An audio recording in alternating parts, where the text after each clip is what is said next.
Hey everybody, what is going on? I hope you guys are all doing well, and welcome to another tutorial video. In this video, I'm going to be explaining to you guys how you can set up meetings on HubSpot, so let's get right into it. Now, as you can see, currently I am on my HubSpot dashboard, and what you need to do is access the meeting planner. Now, to go to the meeting planner or scheduler, just hover over the library icon over here. It looks like a folder icon in the left-hand bar, and then just click on the meeting scheduler. Once this loads up, you'll see all your schedules over here, and to create multiple schedules, you will need to have a subscription, and to remove the HubSpot logo from your booking page, you also need to upgrade your plan as well. And as you can see, my calendar is not connected.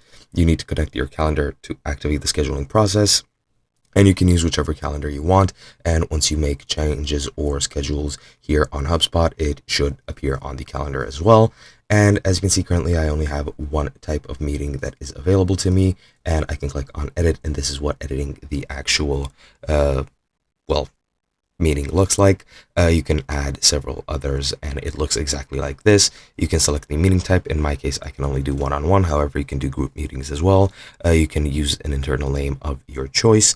You can set up the organizer, which is pretty much always going to be you. Select an event title if you want to, and add a location.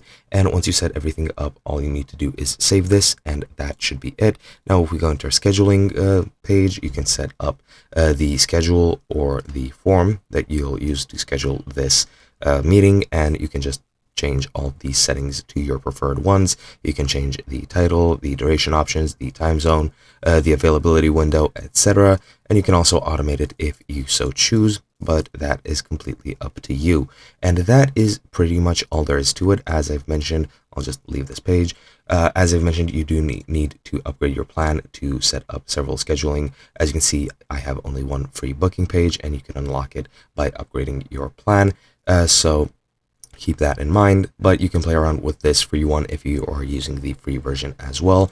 You can also embed it into other websites if you so chose. And that is basically all there is to it. I hope you guys enjoyed, and I'll be seeing you guys in another video.